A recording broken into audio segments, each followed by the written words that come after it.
Goeiedag vriende, baie welkom en 'n wonderlike genade en 'n voorreg is dit om so saam met jou te reis en ook so die Here se aanraking, sy steun, maar sy ontwrigting, dit wat hy ons instuur en waarmee hy ons ook mee besig hou. Daar is oomblikke waar enige reis te lank raak of moeilik en langdradig raak. Dink maar byvoorbeeld as ek onthou Desember het my sussie se kinders saam met ons afgery see toe en kort dan het hulle gevra, is ons al daar? En baie keer is so 'n reis, voel mens, is ons al daar? Is ons nou al aan die einde gekom?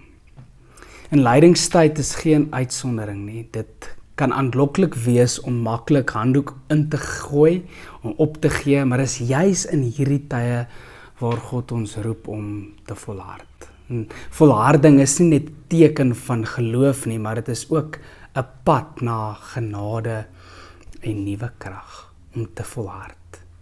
Miskien wil jy dalk vir jou sê, maar wat het ek nodig om hierdie reis voort te sit? Miskien het ek iets nodig, miskien het ek iewers langs die pad heeltemal met my verootmoediging om myself in te rig stil gaan staan. Miskien is dit 'n oomblik van stilte. Miskien om 'n vriend te kontak wat jou opdra in gebed. Of miskien het jy net die wete nodig dat God met jou is met elke tree wat jy stap. En dalk het jy nodig om te hoor dat sy genade is elke dag nuut. En hy weet dat ons soms struikel. Maar hy bly ons optel, hy bly ons nuwe krag gee. Ons teksgedeelte vandag is Jesaja 40 en ons lees vers 29 tot 31.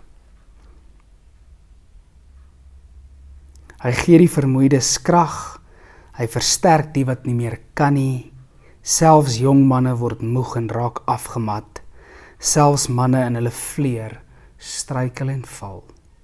Maar die wat op die Here vertrou, kry nuwe krag. Hulle vlieg met arendsvlerke, hulle hardloop en word nie moeg nie, hulle loop en raak nie afgemat nie. Selfs jong manne word moeg en raak afgemat. En selfs manne in hulle vleer struikel en val, maar die wat op die Here vertrou, hulle kry nuwe krag, hulle kry arendsvlerke, hulle vlieg en hulle hardloop en hulle word nie moeg nie en hulle raak nie afgemat nie. Wat is daai vars lafenis wat jou siel kan voed, wat jou versterk, wat jy nodig het? Miskien is daar in hierdie reis wat jy meegemaak het, dat jy iets ontdek wat vir jou kosbaar was, wat die Here dalk deur sy woord of in 'n gesprek met iemand of in jou eie stil refleksie wat vir jou dra. Miskien het dit so of die onderstel geword wat jou deur hierdie tyd gedra het. Miskien wil jy dalk dit daardeur gaan blaai. Miskien het jy deur hierdie reis het jy 'n joernaal gehou.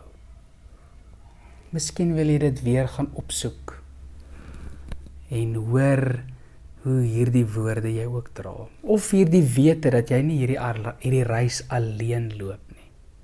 En dat jy God kan vra om vir jou krag te gee en jou saam met jou verder hierdie reis en tyd te voltooi.